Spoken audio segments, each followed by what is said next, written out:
آقا کریم علیہ السلام نا مسلم شریف کے اندر حدیث ہے، صحیح مسلم کے اندر، نبی پاک علیہ السلام ایک دن مسجد نبوی میں تشریف فرماتے تو ایک دیہاتی بندہ آیا، دور سے سفر کر کے آیا، تو آ کے نبی کریم علیہ السلام سے کہنے لگا میں سائل ہوں، گداگر ہوں، مانگنے والا ہوں، بیکاری ہوں، مجھے کچھ عطا کرے۔ آقا کریم علیہ السلام نے چند درم نکال کے اس کی ہتھیلی پہ رکھے، کچھ سکے نکال کے رکھے، کہنے لگا سنا تو بڑا تھا، آپ بڑا دیتے ہیں آپ، لیکن مجھے تو کچھ نہیں دیا، مینو تو تسی کوئی شے نہیں دیتی، سنیا سی دیندے ہو لیکن مجھے کچھ نہیں ملا۔ جناب عمر فاروق ساتھ تھے، تلوار نکال لی، آپ فرمانے لگے تیری گردن اتار دوں گا، تجھے پتا نہیں مصطفیٰ کریم کے سامنے بولنا کیسے ہے، بول کس طرح رہا ہے۔ کریم محبوب مسکرا کے فرمانے لگے عمر تجھے کیا ہوا؟ یا رسول اللہ اسے پتہ ہی نہیں، یہ کہتا ہے دیا ہی کچھ نہیں مجھے۔ کریم محبوب فرمانے لگے عمر تلوار نیام میں ڈال۔ حضور علیہ السلام نے اس کا ہاتھ پکڑا، اب مزے کی بات سننا، حضور نے اس کا ہاتھ پکڑا تو اپنے حجرے میں لے گئے، سب سے پہلے حضور علیہ السلام نے اسے دودھ کا پیالہ دیا۔ کریم محبوب فرمانے لگے پیو۔ پینے کے بعد جب وہ دودھ پی کے فارغ ہو گیا نا تو کریم محبوب نے اسے سامنے بٹھایا، حضور فرمانے لگے مانگ کیا مانگتا ہے؟ میرے کریم سے گر قطرہ کسی نے مانگا، دریا بہا دیے ہیں، در بے بہا دیے ہیں۔ اور اعلیٰ حضرت فرمانے لگے مانگیں گے مانگے جائیں گے، منہ مانگی پائیں گے، سرکار میں نہ لا ہے نہ حاجت اگر کی ہے۔ اور اگر ابھی آپ کو سمجھ نہیں آئی تو پیر نصیر الدین شاہ صاحب بولے، آپ فرمانے لگے کچھ لوگ کہتے ہیں کہ کرم ان کا ہے محدود، ان لوگوں کی باتوں پہ نہ جا، اور بھی کچھ مانگ، دے سکتے ہیں کیا کچھ کہ وہ کچھ دے نہیں سکتے، یہ بحث نہ کر ہوش میں آ، اور بھی کچھ مانگ۔ اس در پہ یہ انجام ہوا حسن طلب کا، جھولی کو میری بھر کے کہا اور بھی کچھ مانگ۔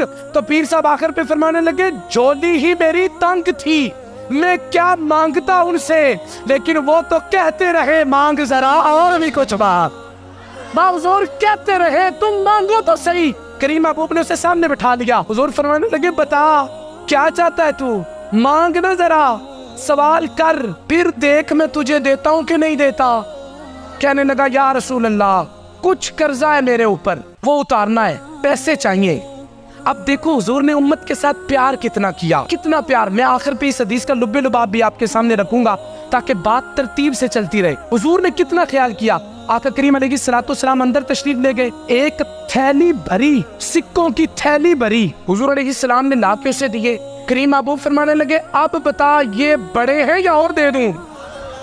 اب بتا نا یہ بڑے ہیں یا اور چاہیے؟ میرے کریم سے گر قطرہ کسی نے مانگا، انہوں نے تو دریا بہا دیے۔ کریم محبوب تھیلی لے کے آئے، حضور نے فرمایا یہ مسلم کی حدیث ہے، فرمایا یہ بڑے ہیں کہ اور دوں؟ کہنے لگا یا رسول اللہ صلی اللہ علیہ وسلم آسمان سے بارش بھی اتنی تیزی سے زمین پہ نہیں آتی جتنی تیزی سے آپ کی سخاوت آپ کے غلاموں میں تقسیم ہوتی جاتی ہے، اتنی تیز تو آسمان سے بارش بھی نہیں آتی۔ حضور مسکرائے، کریم محبوب فرمانے لگے جو پہلے تو نے بات کی تھی نا کہ حضور دیتے کچھ نہیں، تو پتہ ہے نا عمر کو غصہ آیا تھا، اب جو تو نے بات کی ہے نا تو چل باہر، اب میں بلاؤں گا عمر کو، ابو بکر کو، بلال کو، صہیب کو، عبداللہ بن زبیر کو، رواحہ کو، حسان کو بلاؤں گا میں، یہ بات جو تو نے ابھی کی ہے نا کہ میرے غلاموں میں بھی کرنی ہے۔ اس کا مطلب یہ ہے حضور خود چاہتے ہیں کہ میرا ذکر لوگوں کے سامنے کیا جائے۔ کریم محبوب فرمانے لگے میرے غلاموں میں بھی کرنی ہے۔ وہ بندہ آ گیا باہر، حضور تشریف لے آئے، جناب عمر فاروق بھی بیٹھ گئے۔ وہ بندہ کہنے لگا لوگوں سنو، صحابہ کرام خوش ہو گئے۔ تو نبی کریم علیہ السلام نے جناب عمر کا ہاتھ پکڑا، کہنے لگے عمر، اب حضور جانتے تھے نا عمر جو عقیدہ اس کا پہلے تھا نا، پہلے جب تو نے تلوار نکالی تھی، بات یاد ہے نا؟ فرمایا جو عقیدہ پہلے تھا جب تو نے تلوار نکالی تھی، اگر یہ بندہ اس عقیدے پہ مرتا تو جہنم میں جاتا، لیکن جو عقیدہ اس کا اب ہے نا کہ حضور دیتے ہیں، فرمایا اگر اب اس عقیدے پہ مرے گا تو رب تعالیٰ بغیر حساب کے جنت نصیب فرما دے گا، جنت ملے گی اسے۔ اللہ اکبر۔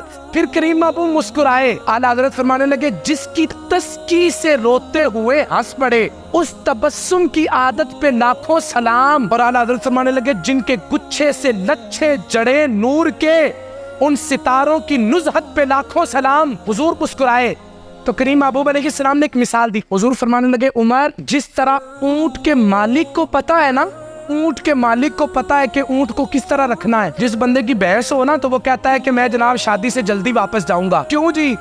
وہ کہتا ہے یہ مجھ میرے ہاتھاں تے پئی ہے اور میں میلنی ہے تینوں دودھ دینا ہے. ابا جی نہیں میل سکتے.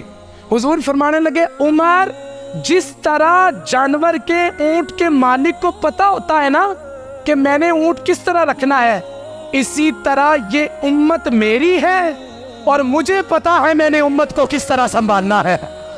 میں کسی اور کے واسطے پہ نہیں چھوڑتا، میں جانتا ہوں. سنو، نبی کریم علیہ السلام نے امت کے غرباء کا خیال رکھا، لیکن آج ہم غریب کا کتنا خیال رکھتے ہیں؟ آج آئے ہمارے دروازے پہ، پہلے تو ہم کہتے ہیں بابا معاف کر، دینے ہی کچھ نہیں. کہتے ہیں کہ نہیں کہتے؟ اور اگر ہم دیتے بھی ہیں تو گن گن کے. جمعے والے دن جب مسجد کی جولی لگتی ہے نا گرائی کے لیے، چندے کے لیے، تو ہمارے ہاتھ میں اگر غلطی سے 1000 کا نوٹ آ جائے نا تو وہ پھر وہاں نہیں جاتا، واپس جیب میں جاتا ہے، کیونکہ ہم نے یہ قسم ڈالی ہوئی ہے کہ مسجد کو 10 روپے ہی دینے ہیں.